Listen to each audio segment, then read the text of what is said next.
अस्सलाम वालेकुम class first year के स्टूडेंट, उम्मीद है कि आप लोग खैरियत से होंगे। आज 3.4 की टाइप नंबर 5 आपसे डिस्कस करेंगे और इस टाइप के अंदर आपको बहुत कुछ सीखने को मिलेगा। इम्पोर्टेंट भी बहुत ज़्यादा ये टाइप है।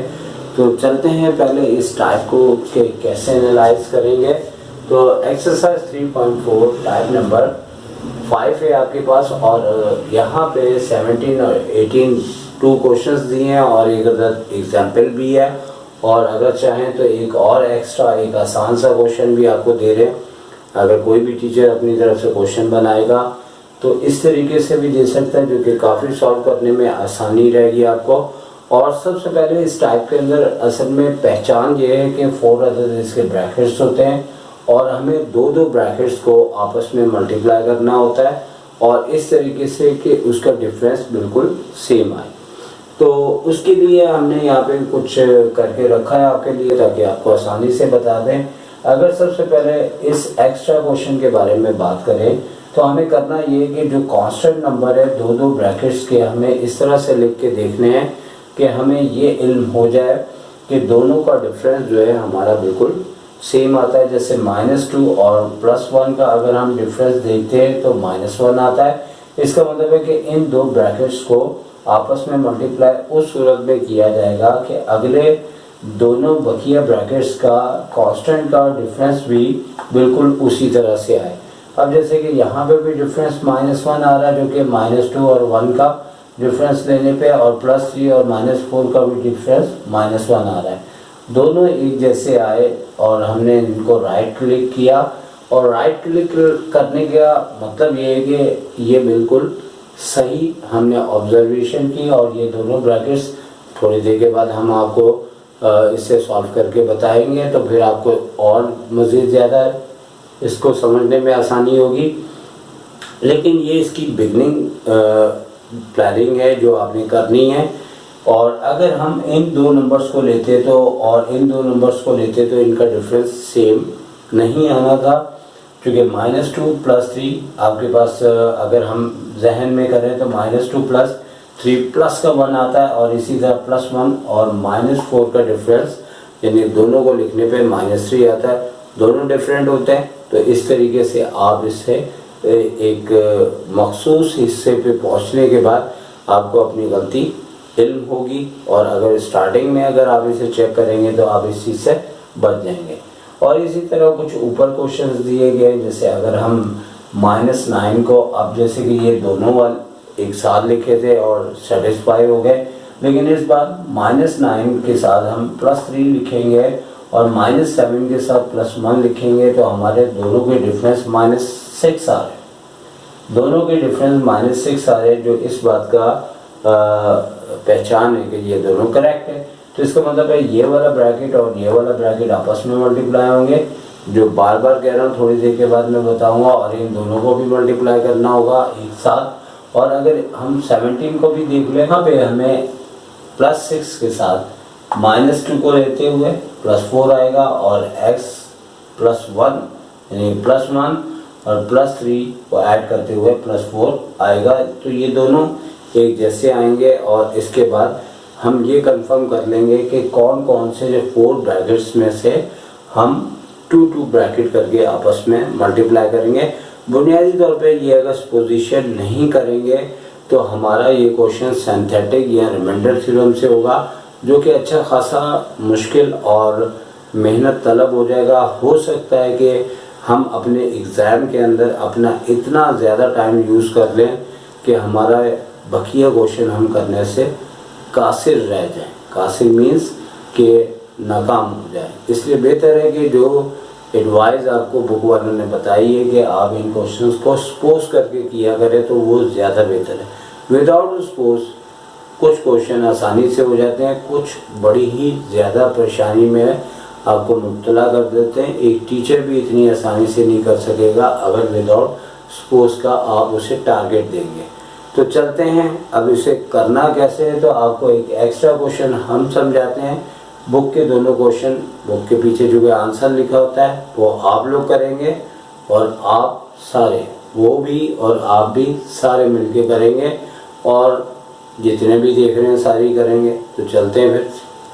अब जैसे कि हमने ये क्वेश्चन ले लिया है और इस क्वेश्चन को हमने उसी तरह से जैसे हमने दो दो ब्रैकेट करके चेक किया, और इसमें इत्तेफाक है कि दोनों ही जो ब्रैकेट्स हैं वो बिल्कुल साथ साथ थे, जिसकी वजह से कोई दिक्कत नहीं हुई। पहली ट्राई में हमने गैस कर लिया कि इनके दोनों कांस्टेंट का डिफरेंस जो है वो सेम आ रहा है। और इसी तरह अगर फर्ज करें पहला और तीसरा होगा तो एक साथ मल्टीप्लाई करेंगे, पहला और चौथा होगा तो एक साथ मल्टीप्लाई करेंगे। और नेक्स्ट टू जो है इनका भी डिफरेंस सेम आ रहा था। और करली ब्रैकेट सिर्फ हमने इसलिए लगाया कि ये हम इंडिकेट कर सके कि ये दोनों आपस में मल्टीप्लाई होंगे, ये दोनों आपस में होंगे। लेकिन मल्टीप्लाई से पहले आपको लाजमी कंफर्म करना पड़ेगा, वरना आपका टाइम ज़ाया होगा। इसी तरह 24 राइट से लेफ्ट हैंड साइड पे आ जाएगा तो ये माइनस का 24 हो जाएगा, और इसको ऐसे कर लेना ताकि हमारा एक स्टेप बच जाए। अब जैसे ही हम इन दोनों को मल्टीप्लाई करते हैं तो हमारी मल्टीप्लाई बड़ी फास्ट और अच्छी होनी चाहिए, और आप भी जब मल्टीप्लाई करेंगे तो आपको यकीनी तौर पे यही नंबर मिलेगा जो मैं मल्टीप्लाई कर रहा हूँ। और करली ब्रैकेट स्मॉल में चेंज हो गया। इसी तरह x square minus 4x plus 3x और माइनस के 12, और ये कांस्टेंट 24 ऐसे ही चलता रहेगा। और नेक्स्ट स्टेप इसका ऐसे हो जाएगा कि इसका डिफरेंस जो है -1x आ जाएगा और माइनस का 2 है। इसी तरह यहाँ पे एक्स स्क्वायर माइनस का x माइनस के 12। इस तरह मल्टीप्लाई में एक्चुअली होता ये है कि हमारे ये दो जो टर्म है यानी कि फर्स्ट सेकंड टर्म जो है दोनों ब्रैकेट में सेम आ जाती है। और ये इसीलिए सेम आई जैसे कि हमने आपको चेक किया कि किस तरीके से आपने कांस्टेंट नंबर से मालूम करना। अब इस तरह की लाइन आपने एग्जाम में नहीं खींचनी, सिर्फ समझाने के लिए कि इन दोनों को हमने लेट करना है। अब इसकी पोजीशन होगी, हम इसे लेट कर लेंगे। कोई ऐसा वेरिएबल ले लेंगे जो इससे चेंज हो, जैसे x दिया है तो y हम इसे एक्स स्क्वायर माइनस का x, यानी इन दोनों टर्म की जगह हम y ले लेंगे और फौरी तौर पे इसे नंबर 1 कह देंगे। अब यहाँ पे हम इसकी जगह y रिप्लेस कर देंगे, चूंकि हम इसे क्वाड्रेटिक यानी कि सपोज करने के बाद दो आसान मरहल में इसका आंसर आसानी से ले आएंगे। तो अब यहाँ पे फर्दर प्रोसेस चलाएंगे आगे, तो 24 से 24 कैंसिल हो जाएगा। और इस क्वेश्चन में हमें एक बहुत ज़्यादा फ़ायदा हो गया, और वो फ़ायदा ये हुआ कि हमें यहाँ पे कांस्टेंट टर्म हमारी ख़त्म हो गई। और ख़त्म होने की वजह से अब ये हमें ना तो मिडल टर्म ब्रेक करनी पड़ेगी, ना क्वाड्रेटिक फॉर्मूले की ज़रूरत पड़ेगी, बल्कि बिल्कुल आसानी से हम y की दो वैल्यूज निकाल सकते हैं। एक यहाँ से हमने y कॉमन ले लिया, और लेने के बाद हमारे पास y minus 14 is equal to 0। अब y की दो वैल्यूज आ गई, इसको भी 0 के इक्वल कह देंगे, और y माइनस 14 को भी इक्वल टू 0 के। तो y 14 आ गया और y की वैल्यू यहाँ पे 0। लिहाजा इस तरीके से जो सपोज वेरिएबल था उसकी दो वैल्यूज आ चुकी हैं, एक y0 एक y14। अब बारी बारी इन दोनों वैल्यूज को हमने नंबर 1 में पुट करना है, और हमारा रियल और एक्चुअल वेरिएबल x है जिसकी हमने वैल्यू फाइंड आउट करनी है। सबसे पहले हम यहाँ पे पुट कर लेंगे y equals to 0 in number 1। तो नंबर 1 जो हमने सपोज किया था y की जगह 0 आ जाएगा, और 0 के बाद एक्स स्क्वायर माइनस एक्स। तो यहाँ पे भी बिल्कुल वही प्रोसेस हो रहा है जो यहाँ पे हो रहा है, क्योंकि यहाँ पे भी कोई कांस्टेंट हमारे पास नहीं है। और x की पावर जब 2 होगी तो लाजमी इसके रूट्स भी 2 होंगे, यानी कि 2 इसके आंसर्स होंगे। यहाँ से हमने x कॉमन लिया तो x माइनस 1, और दूसरा कि x इक्वल टू 0 हो गया और x minus 1 is equal to 0। तो यानी कि x की दो वैल्यूज निकल आई, एक आपके पास 0 और दूसरी वैल्यू आपके पास x की 1 आ चुकी है। और इसके बाद हमें सेकंड जो y का आंसर 14 आया था उसके लिए हमें यहाँ पे देखना पड़ेगा कि मिडिल टर्म ब्रेक हो रही है कि क्वाड्रेटिक फॉर्मूला अप्लाई होगा। तो इसके लिए हम यहाँ पे सबसे पहले से वैल्यू को पुट करेंगे। तो put y equals to 14 in number 1। तो y की जगह जैसे ही 14 आता है equals to x square minus x. तो बहुत अच्छा हुआ कि हमें एक क्वाड्रेटिक इक्वेशन बाकायदा तौर पर तीनों टर्म वाली मिल गई। और इससे हम क्या करेंगे कि हमें यहाँ पे अब ये देखना है कि आया कि इसकी मिडल टर्म ब्रेक होती है तो वेरी गुड, क्योंकि अगर मिडल टर्म ब्रेक होगी तो प्रोसेस हमारा शॉर्ट हो जाएगा। और यहाँ पे 7 2 14 होता है, तो अगर हम डिफरेंस लेते हैं तो 5 आता है और बीच में हमें -1 चाहिए, तो इसलिए हम फौरी तौर पे क्वाड्रेटिक फार्मूले पे चले जाएंगे। तो क्वाड्रेटिक फार्मूला हमारे पास क्या होता है,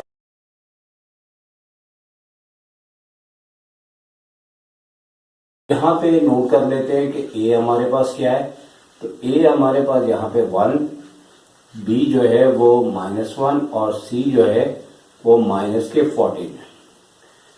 एक्स की मजीद 2 वैल्यूज आएंगी और बी की जगह -1 आ गया प्लस माइनस अंडर रूट -1 का स्क्वायर और -4 ए 1 है और सी -14 है। अक्सर बच्चे नोट करें यहाँ रूट कंप्लीट नहीं करते, जिसकी वजह से आपके नंबर कटने के चांसेस हो सकते हैं। इन्हें चेक करें और 2a मतलब 1 आ गया और इस तरीके से प्लस का 1 हो गया और प्लस माइनस अंडर रूट -1 का स्क्वायर 1 ही होगा और माइनस माइनस प्लस, और ये 14 को 4 से मल्टीप्लाई करते हैं तो 56 आ जाएगा और 56 में 1 ऐड हो जाएगा नेक्स्ट स्टेप में और नीचे 2 1 2 है, तो 1 प्लस माइनस अंडर रूट 57 आ चुका है। अब चूंकि ये रूट से बिल्कुल बाहर नहीं आएगा और इस वजह से इसको ऐड कर देंगे और हमारे पास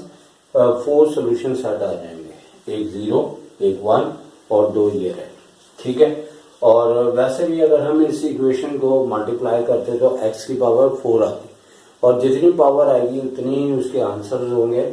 और यहाँ पे सोल्यूशन सेट हम लिख देंगे इसका, जो चाहे पहले लिख दिए, जैसे 0 है फिर उसके बाद 1 लिख दिया, 1 के बाद आप एक साथ ये दोनों लिख सकते हैं, बुक में अलग भी दिए जा सकते हैं और एक साथ भी लिखे जा सकते हैं, कोई मसला नहीं होता।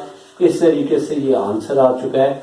तो उम्मीद है कि आपको ये क्वेश्चन बहुत बेहतर समझ आ चुका होगा और मजीद इस तरह के जो आपके 8.3 के अंदर क्वेश्चंस हैं, आपको हमें वीडियो के आखिर में आपको एक लिंक मिलेगा और उस लिंक में आप अपनी 8.3 से मुतालिक जितने भी क्वेश्चंस हैं वो बआसानी उससे समझ सकते हैं, क्योंकि ये क्वेश्चन तमाम फर्स्ट ईयर की बुक से आए हैं और फर्स्ट ईयर में भी पढ़ाए जा रहे हैं और क्लास 9 के अंदर भी पढ़ाए जाएंगे अब, तो लिहाजा वो लेक्चर आपके लिए कारआमद होंगे। बेशक के क्वेश्चन चेंज है लेकिन कॉन्सेप्ट टाइप वाइज है कि किस तरह का क्वेश्चन हो तो क्या करते हैं, तो और अच्छा पढ़ते रहे और अच्छे नंबर हासिल करें। तो सर शाहिद को इजाज़त दीजिए, इजाज़त चाहूँगा। टेक केयर, अल्लाह हाफिज़।